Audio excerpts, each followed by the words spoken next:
100 years after James Naismith invented the game of basketball, the Dream Team stepped forward to show the world something very special. They spoke in the language of their sport, and the message they gave was of excellence, commitment, and courage. What was on display for 2 weeks in Barcelona was far more than mere athletic talent, though there was a wonderful abundance of that. It would be interesting to see if the competition were there every night, where this team could go. It's a phenomenal team, obviously, not only from a standpoint of the physical traits, but basketball, intellectually, they're bright, they understand. It's a very intriguing group, obviously one of the most intriguing groups ever put together. The fascination which the world felt for the Dream Team went far beyond the boundaries of sport. They were the finest collection of athletes ever assembled on one team. And even those who knew little of basketball could appreciate the grace and the art with which each individual expressed himself.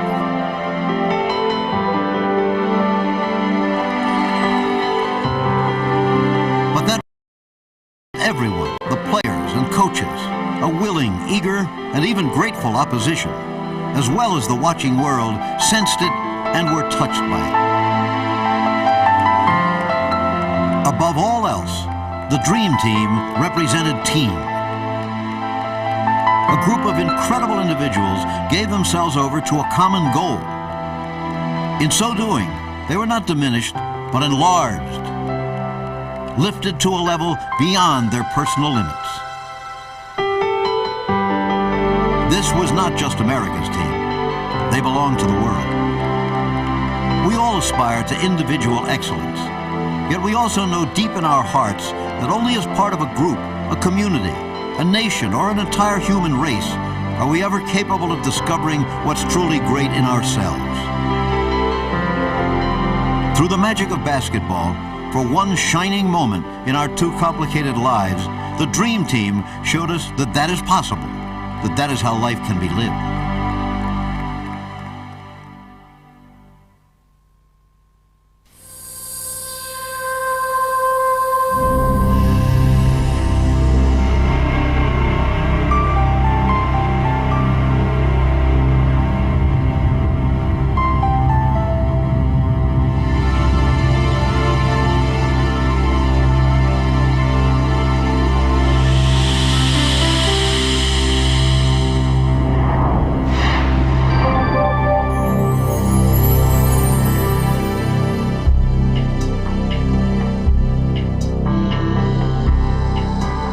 Basketball is a collage of movement, shaped by dynamic action and intense passions.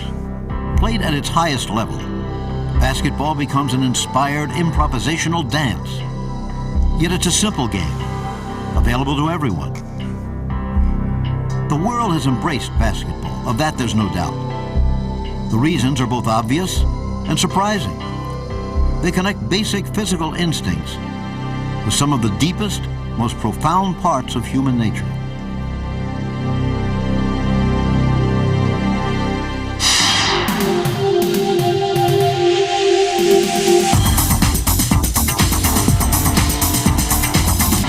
Anytime I get a chance to intimidate somebody, I try to do it.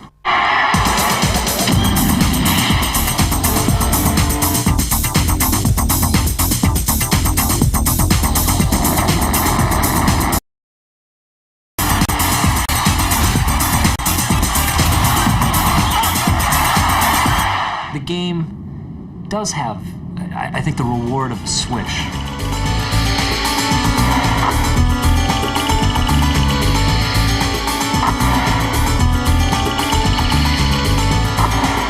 Well, among boys and girls, it is a very popular game.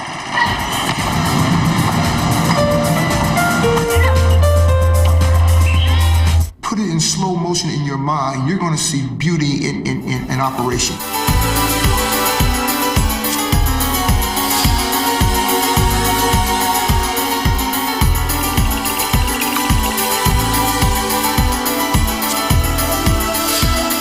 I prefer to dunk on somebody.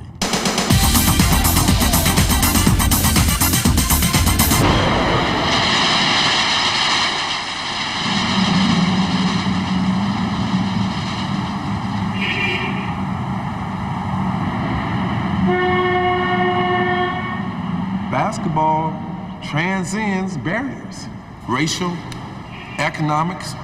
We've seen guys actually put their guns down on the outside court and come and play basketball, and after the game is over, we pick up their guns and go their separate ways.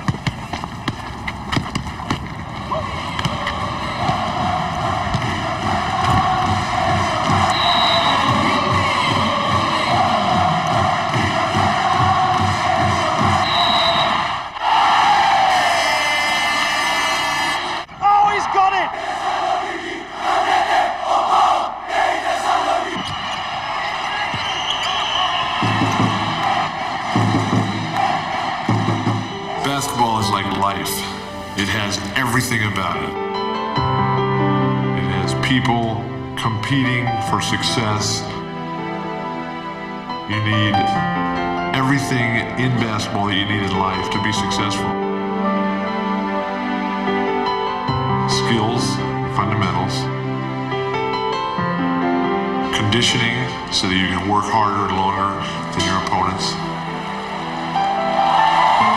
Most importantly, you need teamwork. Support of your teammates, of your friends, of your family, of your community to get to a higher level than you can get to by yourself.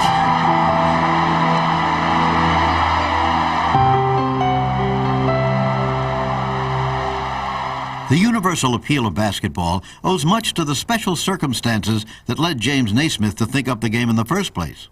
Dr. Naismith faced the problem how to give these young missionaries that he was training for overseas work, where they'd be subject to typhoid and yellow fever and all kinds of hazards of that sort. How do you make them exercise in the long winters in Massachusetts? Football was easy, but when football was over, what do you do until baseball? And so he wanted an indoor game. This was the era of the muscular Christian, and the YMCA was the flagship of that philosophy. It was a Protestant idea reaching back to the ancient Greeks. It linked exercise with spiritual development, physical activity with good moral living. In the Gulick, head of the Springfield YMCA, bodily vigor is a moral agent. It enables us to live on higher levels, to keep up to the top of our achievement. This was an approach to life which Naismith readily embraced. Raised on the frontiers of Canada, his had been a difficult early life. Orphaned at the age of 9, he dropped out of school 6 years later and then headed for the logging camps deep in the Canadian wilderness. There, he lived the rough and tumble life of a lumberjack. Hard work, whiskey, and colorful companions. After 5 years, a change came over Naismith. He returned to school to study for the ministry. But then, as it is known to do, the ball took a funny bounce. Naismith discovered rugby. His farm boy strength made him an immediate success. His love of sport, though, did not sit well with the more high-minded students at the seminary college. Rugby was a tool of the devil, they told him. They prayed for his soul. But Naismith continued to dive headlong into the scrum. One game, a teammate let loose a stream of profanity, and then, for unknown reasons for which all basketball fans should be grateful, he turned to Naismith and apologized. Looking back, I have to say this surprised me because I had never said anything about his cursing before. The only reason I could come up with was that I played the game with all my might, yet held myself under control. It was then that I realized there might be other ways of doing good, besides preaching.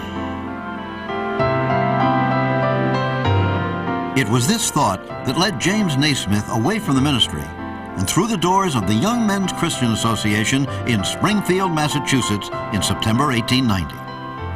The invention of basketball was a little more than a year away. How could this energetic young man possibly have imagined the gift he was about to give to the world? He couldn't have possibly had any idea it would be on this particular level, but he's been able to make so many bridges with this basketball thing that transcends just about everything that's negative. It transcends.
That the most powerful symbol of the Olympics is the eternal flame, the Promethean gift that burns in every human soul. The ancient Greeks believed deeply in the bond between the body, the mind, and the spirit, and the Olympic Games were their way of celebrating this most fundamental of nature's mysteries.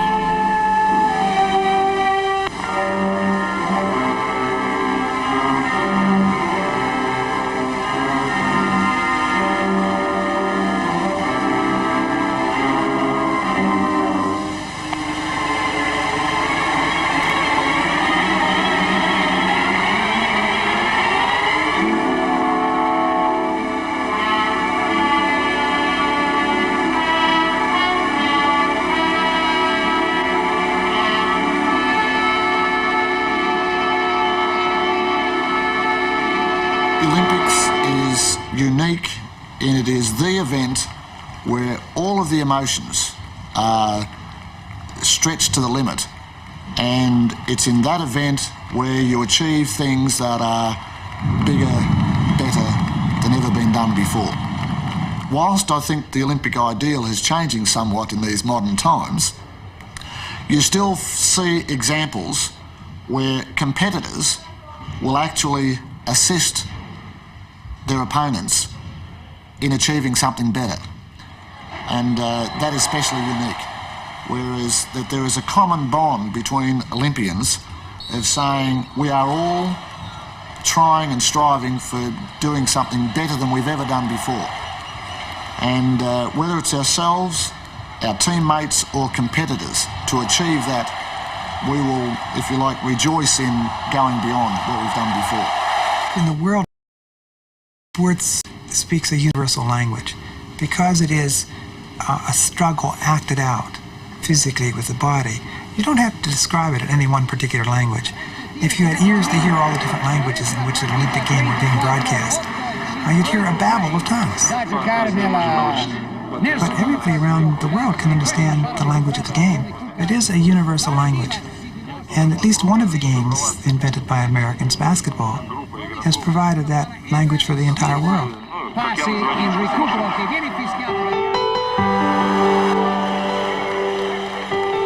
The language of the game may be action and emotion, but what of the deeper drama it's expressing? Go on for some time. While a sporting contest may entertain, it should not be mistaken for mere entertainment. There's no script. Fair and unfair, fate, the bounce of the ball, has its hand to play. Sports reach deep inside of us precisely because the outcome of the drama is not assured. For those who know the language, the play is indeed the thing with which to prick the conscience of the king. The game is about life, really. I mean, it's, it's just a little piece of life that you can see for 2 hours. Fans come and watch it for 2 hours. And it's very similar to what we do with our lives in general. You're trying to win, you're trying to be successful, you're trying to get maximum out of what it is that you can do. It's forming relationships with other people and working together for a single cause. It's all of those kinds of things. Basketball is my life. It's what I do, who I am, and what I love. For me, it concentrates life into peak moments of experience.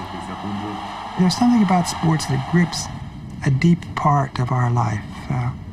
And I think, I myself think, it's a reflection of living and dying. We know we're going to die. And that's always sort of haunting us. We don't think about it, of course. But to win a victory over it, to do something as perfectly as you can, as beautifully as you can, with, as it were, the gods blowing the winds behind you, and everything coming out all right. Competitive sports, then, are not an escape from reality. Quite the contrary. In the sporting arena, life is distilled down to its very essences. Here, courage meets failure of nerve. Truth wrestles with illusion. Confidence does battle with self-doubt. The game strips away the veil of daily life and personal history and opens a window to the human spirit. We put our butt on the line every single game. Every individual who plays does. Every coach who coaches puts it right out there. And at the end of that night, you're going to know whether you're successful or not. I mean, there's no doubt about it. It's one way or the other. It's either you are or you aren't. The toughest opponent you've ever faced is always going to be yourself. You know, what are your limits? You see, and not all of us get the opportunity to test our courage. You know, what would you do when you are absolutely confronted with a crisis of life? You see, I think for many of us, if we get the chance to do that and survive, we're going to feel better about ourselves. You see, and not that many people are confronted with that. People who climb mountains want to do that because they're simulating this crisis of life, if you like, of what their limits are. You see, and I think you get that through sport. Each time you go out and play, you say, what are my limits? What can I do to test me? For a team, the test will always come down to one simple, final question. Victory or defeat? But along the way, within the team game, a whole world of individual battles are being fought, games within games. For competitive athletes, these are the challenges they relish. This, the daily drug to which they become addicted. Basketball is so multifaceted to the fact that within the game you have so many different competitions going. You have a great defensive player playing against a great offensive player, so they got this one-on-one matchup going within the total game. You have a great passer that is trying to show the world he's the best assist man going. You have the best rebounder. You have the best player on the floor that is noticed for stopping the best rebounder for getting the ball by boxing out. You have all these different competitions going on within the total picture. I've always figured, well, if I can outplay my man, we're already one up. So this is the psychological part of my basketball game. To help my team, I had to beat the player that I was matched up with. It's about will. And also, if you're going to have that great willpower, you also have to have a special skill. And that special skill allows you to, when things get the toughest and when things look the bleakest, that if you just don't cave in, and if you know you're playing against someone who's going to cave in, sooner or later that guy's going to he's going to lose. But what's unique about basketball, you can kill your guy on the basketball court. You can embarrass him. You can put him on the bench, and yet you might lose the ball game. Jerry didn't win his title until late in his career, and that really, I think, haunted him. For the longest time, he's a guy who couldn't sleep at night after games because he would play the game over in his head. And Cousy was that way too. Cousy would get nauseous before games all the time. And in that way, I think great players are kind of obsessive. They're thinking the game. They're working out different elements of the game. Bill Russell, I think he blocked more shots just with his presence than he did physically by raising an arm. And he loved to play that sight game and kind of set a guy up for a block shot. As we proceeded to win additional championships, I marveled at the ability of our ball club to really focus year in and year out. And I must say that Bob Cousy and Bill Russell were geniuses and really probably the greatest competitors anybody's ever been around because they just refused to lose. this was their manhood. This was their persona. This is what they stood by. That's what they considered themselves to be, and the best in the world. And that was them, man. And everything they represented, they were putting into it. So they held back in no way, shape, or form in order to win. So that's what the great competitors are able to do. Greatness in an athlete is not just a measure of physical gifts. It's an act of will. It demands the courage to reach for every challenge and an unflinching belief that there are no limits to excellence.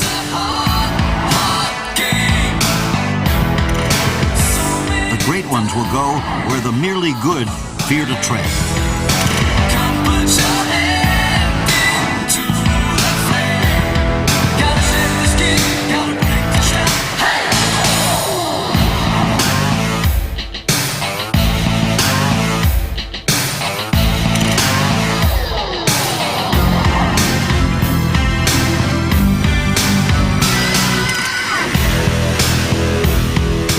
Burning passion to dominate that has set number 23 from Chicago apart. Michael's a competitor. I don't think there's anyone that can compete quite as well as he can. Having seen competitors at their finest and also at their most extravagant, I would say Michael tops the list. He wants to win everything, whether it's a ping pong table game or it's just a game of Nintendo. He wants to do the best. He's going to try and beat you one way or the other. You know, I know that he's always at that level of, searching to beat somebody or to pull out that competition.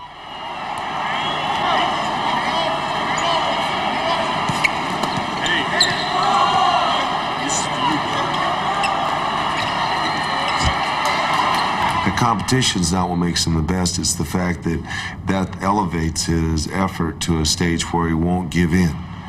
He doesn't bend. He keeps trying, and he holds out hope. He's got great skill and intelligence that go with it. Athletic skill's good, his intelligence level's high, so that he can make great decisions in a moment, instinctive decisions that take intelligence and great athletic ability. Beyond that, Michael had to accept the fact that as one individual he wasn't going to win a championship in the NBA, and that he had to incorporate and elicit and solicit the help of his teammates, and that he could do. The other stuff, most valuable player, yeah, he's had that a couple times and he's deserved that, but to be a champion, I think, is the greatest thrill of his life.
single most important thing is winning. I just think that there's a competitive nature in all of us that we like to win. That's enjoyable, no matter what it is. If it's in business, if it's in marriage, if it's in sport.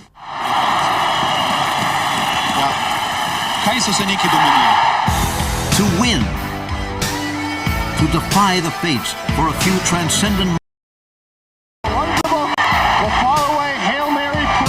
to carve beauty out of the chaos.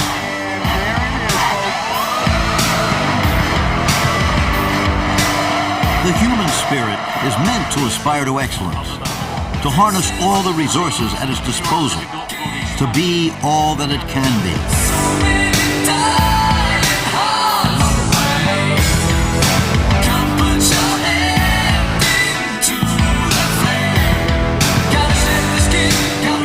When that lofty ambition is achieved, we feel, however briefly, a sense of what it means to be truly alive.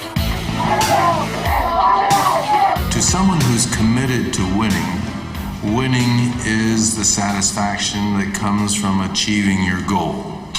And it is very enjoyable. It's a very pleasant experience. It is addictive to us in a degree. You want it, you savor it, but then you have to be ready quickly for the next moment when you're going to be challenged again. People like praise.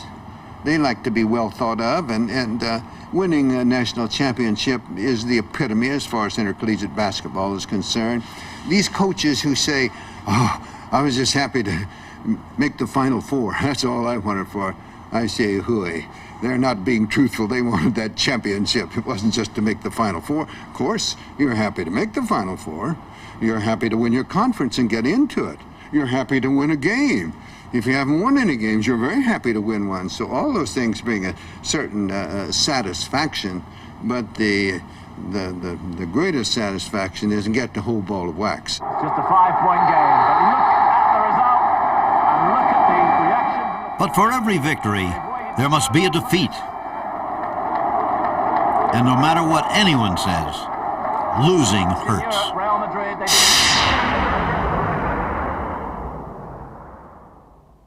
Losing is it is a kind of a death of sorts. You grieve. Nobody likes to lose. I hate to lose, and everybody hates to lose. How do you accept it, and how do you deal with losing? Everybody loses. You're going to come against adversity all your life. And if you can't accept adversity and learn from it, you're never going to come close to reaching your potential of whatever you're doing. If you start to blame somebody else, that's no way to grow. If you start to find fault in yourself, analyzing yourself, that's when you start to grow. How do we get stronger physically? Through weights. What's weights? Adversity. Without that experience from failure, you're not too sure of whether you could or you couldn't.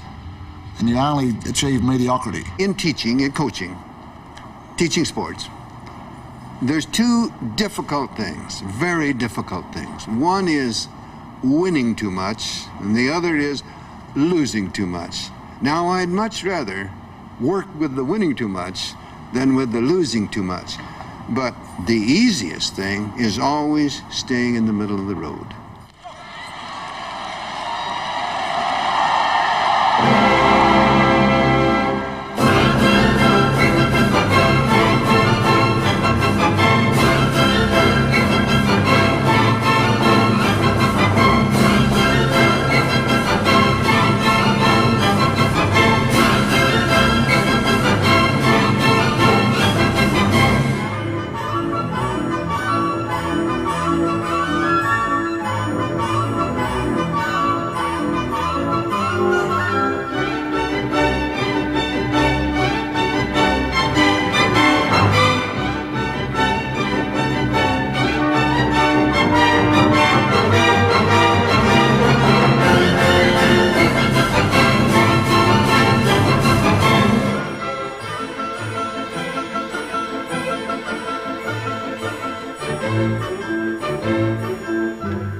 Percentage shot in basketball is a dunk.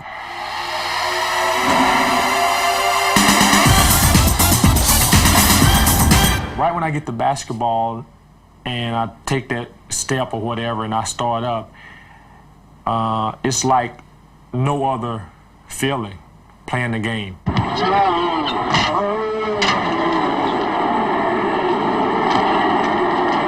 The roast and a bun toast. And a 260-pound flying Dawkins. There's a cake shake and a baby maker. Yeah, it's all kind, you know. There's some guys that finesse dunk and some guys that power dunk. I would rather dunk on a guy to prove to him that he's just in the way. Look out! You can turn around and dunk in his face, and then you can say your mama.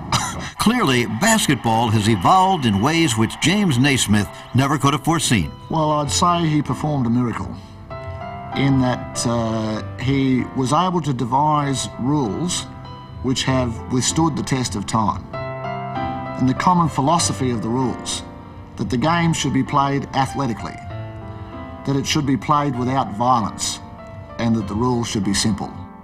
It should be remembered that Naismith's intention was to create a game which was, above all else, fun to play. That's why today we see fathers and sons in driveways, playground games all over the world, and for the glamour events, a global audience numbering in the hundreds of millions. Raja, Kukoc, Komages and Petrovic. The starting lineup for Croatia. Most games have developed over centuries, but basketball was invented in one burst of creative genius. Just what was it that James Naismith got right? Jordan, first shot, bang. I started with the basic idea that all team games are played with a ball. Then I realized that the ball must be large enough so that no stick or bat would be necessary. This would make the game easier to play and minimize any roughness. I think the most beautiful idea he had was, instead of erecting the goal, being a good Protestant, had to be goal-oriented to something, so there's going to be a goal here. Rather than put it down like a hockey goal, where in a small space, it'd be pretty violent, pretty physical, and blocking the ball with your body and so forth. He got the idea of putting it up, and then not putting it up like this so you sail it through, again like hockey, but putting it horizontal to the floor. So the ball has to go with a little arc of grace, as it were, to just drop through. It just added a beauty to the game, I think, a sheer physical beauty. There were two fortunate accidents at the birth of basketball. First, the janitor couldn't find the boxes which Naismith had requested to be used as goals. Instead, he produced two peach baskets. The second stroke of luck was that the raised indoor running track to which Naismith attached the peach baskets was exactly 10 feet high. Imagine if it had been 8 or 14. The environment in which basketball was born, there was a lot of clucking in the press and concern over football and rugby, that it was getting too rough, there was gouging, and that was one of the reasons that he said no contact with the ball. Dribbling evolved later in the development of the game, but Naismith didn't want running with the ball because he figured, well, if people run, they have to be tackled, and that's where all the rough stuff comes in. So with that one rule of the original 13, he accomplished an enormous amount of things. He made it possible for great passing to come into play, dribbling to develop as a way to advance the ball, and I think he also made it possible for this game to develop into a three-dimensional ballet, an aerial ballet, because to get free to take a shot when you can't run, you have to jump, you have to get up there. And basketball is our one real third-dimensional game. Leaping, again, is part of basketball. Going way back early in the years before man could fly, men were thinking about different ways of flying, and I think the ultimate goal is to learn to fly, almost in a sense, without any kind of mechanism or anything like that. And in a sense, that's what we're doing for 2 or 3 seconds, is that you're flying. And when you're up there, it's like the old stories go, the wind's blowing in your face and you feel free and you're up among the stars and the clouds and things like that. And that's the feeling I've always gotten. You know, when you're coming down the basketball court, you're thinking that you're a runaway freight train, and then all of a sudden you take that last step and you hear all this noise, this rumbling noise, and you take that last step to go up into the air, and all of a sudden it's just quietness. Sometimes it seems like eternity when I used to jump, but in reality it's 2 or 3 seconds. You're free. You're up there by yourself. There's no one around. You have a basketball in your hand. It feels like you're invincible in a sense. And then all of a sudden you hear a thong and you dunk the basketball and you come back down to reality and the crowd is cheering and you hear your friends and teammates slapping you on the back and things. The game kind of leaves the ground when the jump shot comes along in the 30s and 40s. But it really took Elgin Baylor to leave the ground with style. You know, the other guys were just kind of biplanes getting off the ground, and Elgin was the first jet. And with one hand, he could go into a much more graceful move than guys like Connie Hawkins and Julius Erving continued that graceful tradition.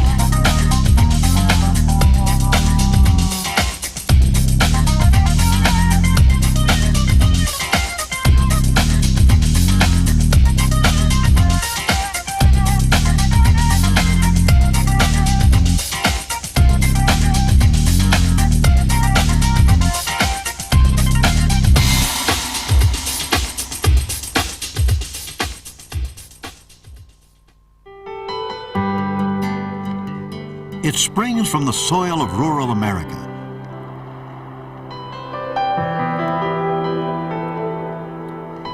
It breeds on the streets and playgrounds of the urban ghettos. It's called the dream, a fantasy shared by everyone who has ever known the feel of the ball and the sound of a swish.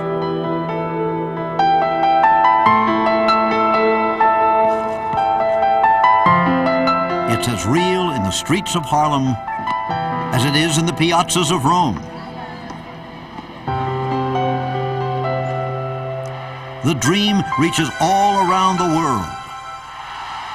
And it always starts the same way. A kid alone with a ball and a basket.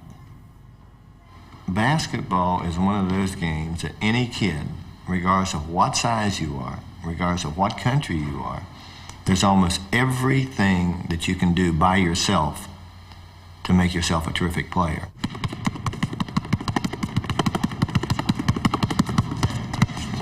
Little kids have a vivid imagination, and that imagination and the ability to see themselves get better, some people have great courage, personal courage, and even little kids, if they miss 10 straight shots, they're going to get discouraged very quickly, but some kids won't.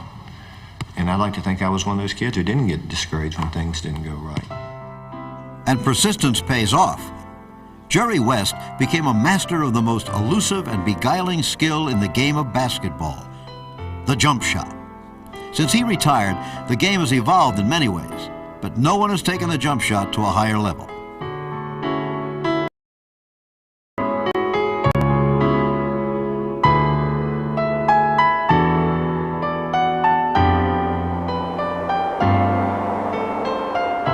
Every shot is a kind of act of perfection. I mean, you know, you have to put the ball through this from any angle, with your body turned to it in any angle, and when you first start doing it, I mean, you miss all over the place. I mean, it really looks hard. It is hard. And when you begin to master it, it feels so wonderful, and you feel, at least in that spot in your life, in control of something. You learn a great deal about the beauty of doing it right, just right. There's a zest for perfection. It's really quite beautiful. But this art, and it can be called nothing less, took a long, long time to evolve. It started low and moved up. By the time the original Celtics came along to revolutionize the game in the mid-20s, the two-hand set shot was the weapon of choice. The layup usually came at the end of patterned plays, which the Celtics are credited with originating. The barnstorming Celtics dominated the opposition of the time, and they all used the two-hander for the range and accuracy it offered. This shot lasted in isolated outposts into the 60s. But its demise had been signaled some 30 years earlier at Madison Square Garden. Ned Irish had turned the Garden into the mecca of basketball in the 1930s by staging double and triple header college basketball games. This made a tidy fortune for Irish, but it also brought the country's elite teams together in a challenge for supremacy. At the end of 1936, Hank Luisetti led Stanford University into this feverish atmosphere and revolutionized the game. Luisetti did the unthinkable. He shot with one hand. Basketball would never be the same. Professional basketball, which had been with the game in a variety of forms almost from the beginning, finally began to achieve wide acceptance in the United States in the late 1940s. The Minneapolis Lakers were the glamour team at the beginning of the modern pro era, winning 4 of the first 5 NBA crowns. They were led by George Mikan, voted the greatest player of the first half of the century. The most devastating weapon in his arsenal was the hook shot. The obvious attraction of the hook is the difficulty in blocking it. Mikan was capable of shooting with either hand, which made him particularly tough to stop. Mikan making merry on the court. The hook was used widely by all sorts of players during this era. Its use wasn't limited to big men either. Everybody had a hook. But as the game speeded up, more shots came in the open court and on the move, and the hook fell out of favor.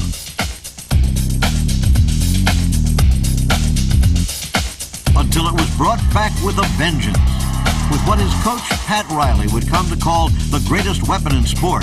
Kareem Abdul-Jabbar institutionalized the skyhook.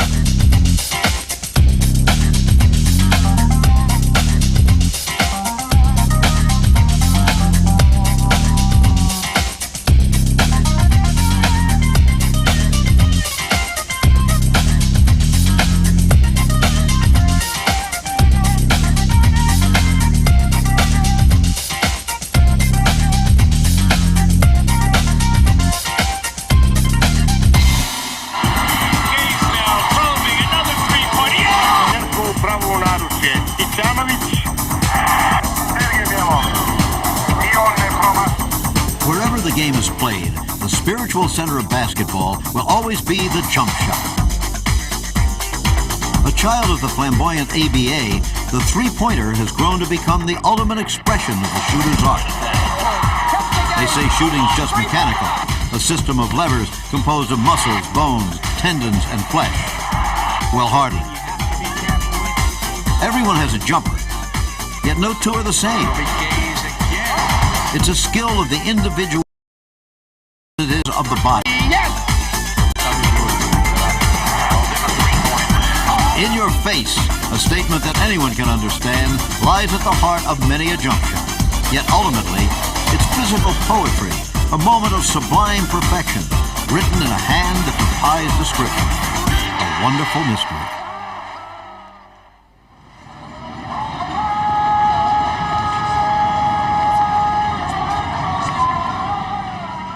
As basketball has spread throughout the world, the desire to learn the arts of the game, such as the jump shot, has spread with it. The lesson's an old one. 99% perspiration, 1% inspiration. Any place on the floor that I got an opening I wanted to be able to score from. So to do that, I had to spend a lot of hours on my own, just repetition. If I was going to practice the jump shot this one particular day, 300-400 jump shots meant nothing because I was going to be out there 2-3 hours. I never had a problem of being by myself on the basketball floor. I had a very vivid imagination. And the one thing that I could do was imagine I was always in a game and a particular shot was the shot that was going to win the game, and I would practice that over and over again. Great shooters will have this characteristic in common. They will all finish so that their hand is directed right at the basket and the ball comes off the fingertips in reverse spin. And if you look at it in slow motion, the great shooters, as the shot is released, that ball just rotates nicely straight at the direction of the basket. Jerry West had absolute great shooting form, plus being the competitor that he is, he wanted to take the tough shot and had unbounded confidence that he could make it, and therefore frequently did. 2 seconds, 1 second, West throws it up. He makes it. West throws it and makes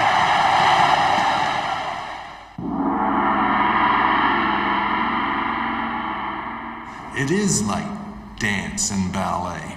but dance and ballet while you're being defended and someone is trying to prevent you from taking the next step. Now that's different.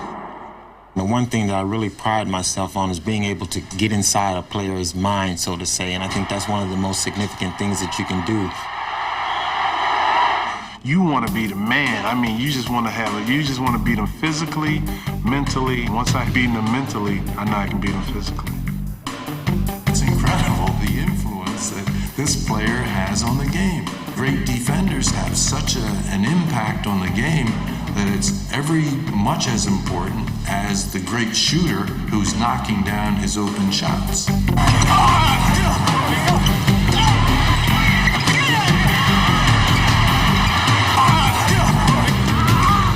It's just, this is my territory. And what I mean by the territory, I think it's like pack dogs and wolves, lions. They have their territory, and this is mine, and somebody's gonna have to beat me to take it. They're going at it since the first quarter. Don't come on my turf, as you know, you grow up in the streets. It's like, it's my turf. Hey, this is what you gotta take me. So that's the little subtlety that I like. Defense attracts little of the attention and shares none of the glamour of offense. It's bumps and bruises, desire and discipline. The defensive player comes to work. Though most of that hard work, cutting off angles, decreasing percentages, goes unnoticed down in the trenches of the game, defense can rise to spectacular heights.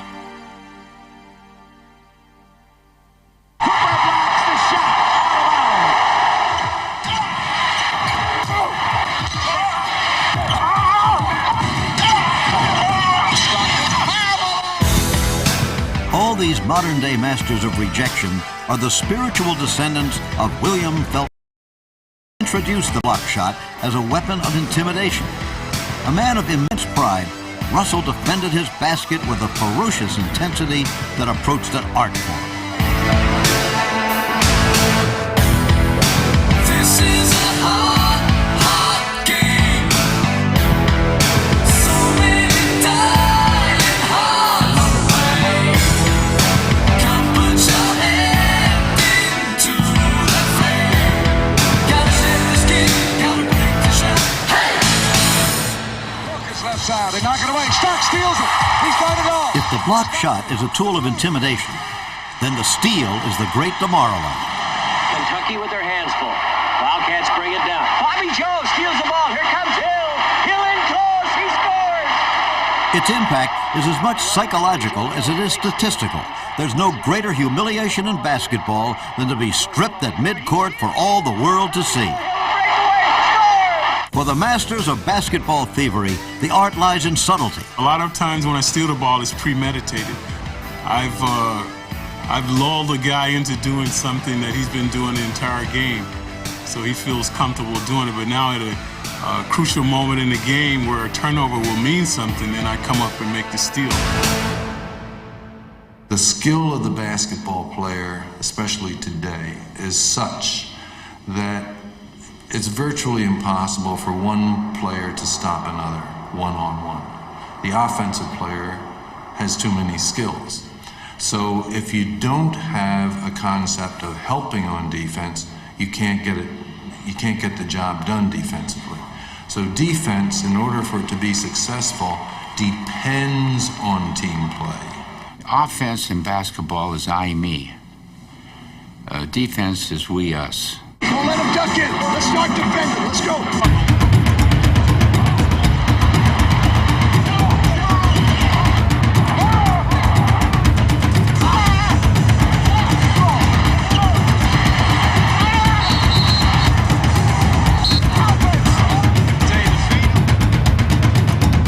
Here it is right here.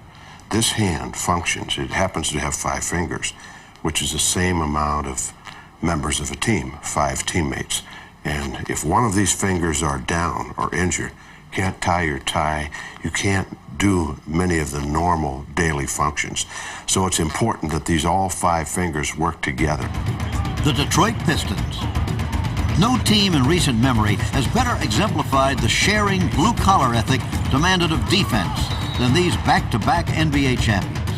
These hard men were willing to take on tough individual challenges, yet they knew that their real strength lay in their ability to work as a group. We're not isolated atoms, floating around in hermetically sealed units. We're a whole community, we're part of a whole city, part of a whole country, part of a whole human race. And you get a little feeling of that in a very intense way in a sports event, on a team. And you never forget it for the rest of your life. That's what human communities should be like. Dr. Naismith would have very much appreciated the fact that a combination of teamwork and individual performance was required. The great teams in basketball have both extraordinary individual talent, but you don't win if you don't play in the team concept. First thing you have to teach him that he has to decide, is he going to play for statistics or for the team? Once you establish that you have to play for the team and that the main thing is winning, then you tell him, but in order to win, you still have to get the best statistics. So actually you teach him there is something more than statistics, but you cannot forget them. You got to have them. Otherwise, you are just, a cheerleader on the side. The team that really wants to play together, they hide the team's weaknesses, they hide their individual deficiencies, and they magnify their strengths. When you're together, you have to know that you're together. I know that I can rely on every guy on the team, and they know they can rely on me. I'll work for them, I'll help them, I'll recover and do their dirty job. They'll do dirty job for me. And community is best when it's in action. To be truthful, it's beautiful that they can cry and feel the tears about it and hug one another and kiss one another. On the other hand, community is not a set of feelings. Community is acting together. It's having your backs up against the wall and fighting off the bar room. That's community, when you can rely on people. There have been many great teams throughout basketball's history, beginning with the Buffalo Germans in the game's first decade. Dr. Naismith called the Edmonton Grads the finest team that ever stepped on a floor. The UCLA Bruins and the Boston Celtics built dynasties that will probably never be matched. But there have been few teams that crystallized all the emotions, attitudes, and skills that create the magic of team, like the New York Knicks of the early 70s. It was a very diverse group. First of all, it represented America's elite, from Bill Bradley to Ghetto Street, Earl Monroe or Dick Barnett, whichever one you wanted to take. Southern sharecropper's son from Willis Reed to a sophisticated urban kid like Dean Meminger. But what happened was those five diverse individuals from different backgrounds stood on the court and played tremendous basketball together because it was unselfish. It was a defense-first philosophy, but move the basketball and hit the open guy. And if the open guy got the shot, the ball went in the hoop. They were good shooters. Everybody could handle the ball pretty well. Everybody shared the ball very well. And I think from that standpoint, it appealed to people because they saw a group of individuals working well together that represented different types of people that represented states. The original 18 players ended their historic first game with an inauspicious 2-0 score. But that didn't stop word of the new game from spreading like wildfire.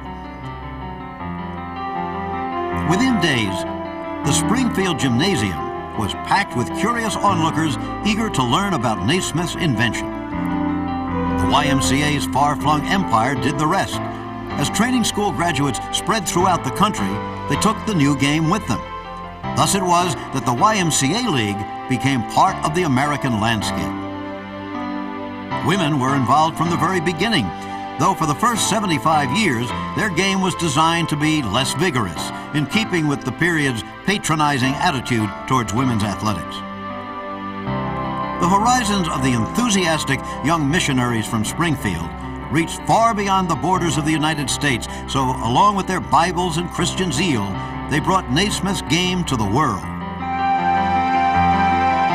From Egypt to Uruguay, Anchorage to Okinawa, within a few short years, basketball was everywhere. The game sold itself. Something in the nature of basketball makes traditional barriers irrelevant. Naismith's inspiration was on the road to uniting the world. In the United States, the fledgling sport wouldn't remain in its YMCA home for long. Its appeal was so immediate that it began to develop of its own accord. The colleges took it up first. And then by 1896, generations before Larry, Michael, and Magic, basketball was being played for pay. The early pro game was extremely rough, often played in cages to protect the fans from the players and the players from the fans. As basketball reached new heights in America, it was becoming increasingly popular. Its growth was energetic but a bit confused as each country adapted the rules as they saw fit. This made international competition difficult, and so in 1932, FIBA, the Federation of International Basketball Associations, was founded. FIBA was the brainchild of William Jones, a Welshman who had studied in Springfield and had vast international experience. William Jones was a dictator, if you really want to get right down to it. He tried very hard to run democratic meetings. He tried very hard to be democratic in everything that he did. But when it all came down to the end, you either did it Dr. Jones's way or you didn't do it at all. On a eu tout le monde, tous les basketteurs qui ont coopéré pour mettre sur pied cette manifestation. So R. William Jones was the right man at the right time to develop a sport.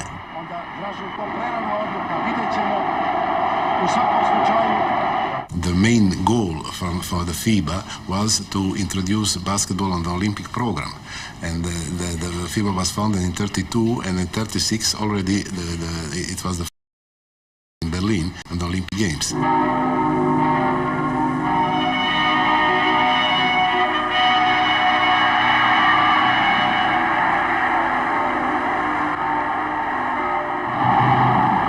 The rising specter of Nazism had yet to cast its long shadow over Europe, so a large international representation participated in the Berlin Olympics of 1936.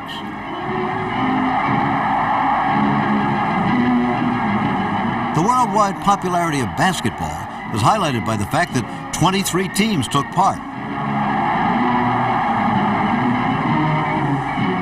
The United States, which was made up of 2 AAU teams playing alternate games, dominated the competition, though there were some surprises in store. When we got there, we wanted to have a workout. Of course, we couldn't work out on the boat. We ran around and passed the ball a couple of times, lost a few overboard. But when we got there, we wanted to get on the get in the hall and play a couple of games between each other. And they said, well, there you can play out there. And they pointed to a gravel court. 2 baskets were set at each end. A wall was around it, sort of a tennis court. And then the rules were kind of strange to us too, because we were allowed only 7 players on the court. That's what caused our Olympic Committee to put Universal Pictures play the first game, and then the McPherson Globe Oilers play the second. And wouldn't it happen, the final game, it started to rain gently during the day. And it poured the second half, and each team could only score 2 more baskets each. And the final score was 19-8. After several hard-fought elimination rounds, the American team is meeting the Soviet basketballers in the final playoff. The 1952 Olympics in Helsinki, Finland, saw the Cold War rivalry between the Soviet Union and the United States acted out on the basketball court for the first time. As a result of Russian stalling tactics in the gold medal game, the 30-second shot clock was introduced 4 years later. Another free shot for the Soviet Union. But it's no good, and the tall Yanks... American supremacy in Olympic competition would remain many years, but the rest of the world was watching and learning. Another pass, a long looper. For us, outside of United States, one of the players who made the big things for the basketball is Bill Russell, who played the Olympics in Melbourne. And that was just example how basketball could be played.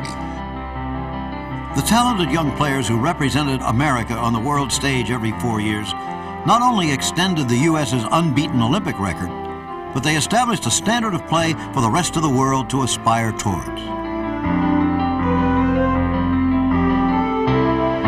The Olympic team in 1960. It was composed by Jerry Lucas, Oscar Robertson, Jerry West.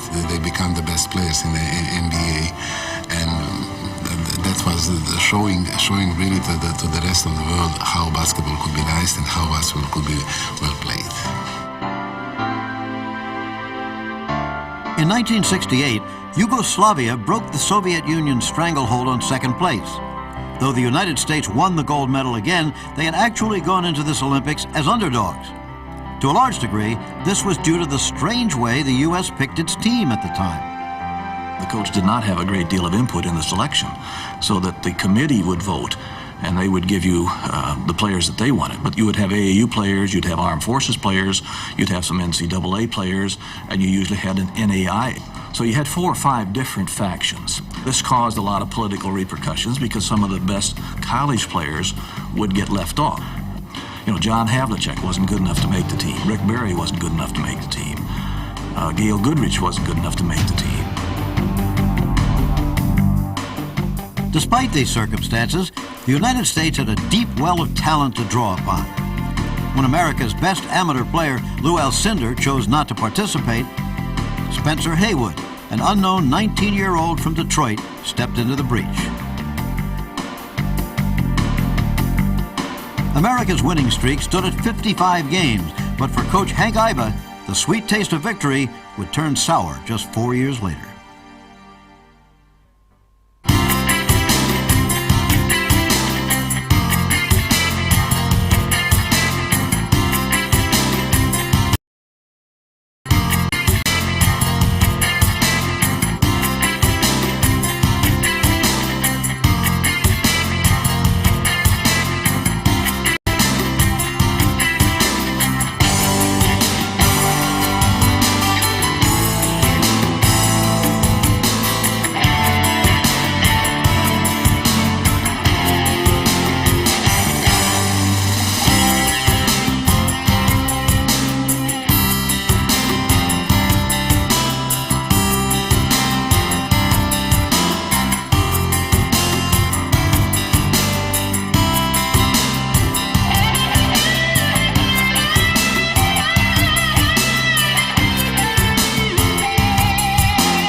That concludes part 1 of The Story of a Game. This is Jim McKay, and I'd like to invite you to join me in part 2 of basketball's proud history. The second chapter reveals the inside story on the most controversial game in the history of team sports, the USA-Soviet final at the 1972 Olympics. We'll also meet the fans whose passion drives the sport around the world and take an in-depth look at the profound effect that the black player has had on basketball. This and much more. All the greatest highlights from all the superstars from around the globe, all in part 2.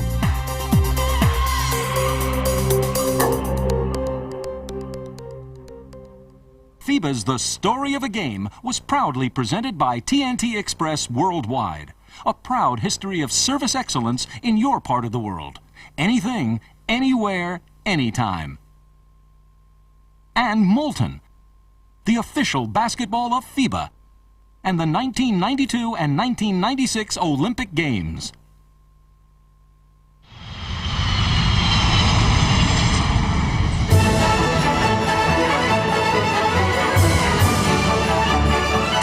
Express Worldwide, a proud history of service excellence in your part of the world. Anything, anywhere, anytime. TNT Express Worldwide is proud to be associated with the Federation of International Basketball Associations, FIBA, and the production of this documentary, The Story of a Game, a celebration of the proud history and great future of basketball.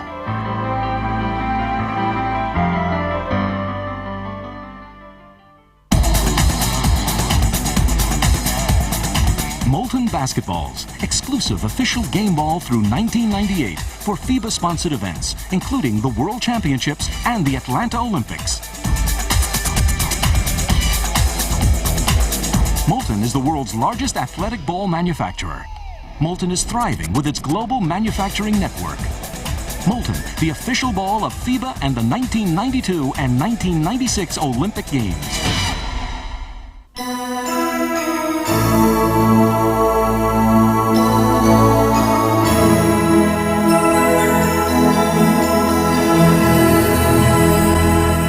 The wonder of Wiener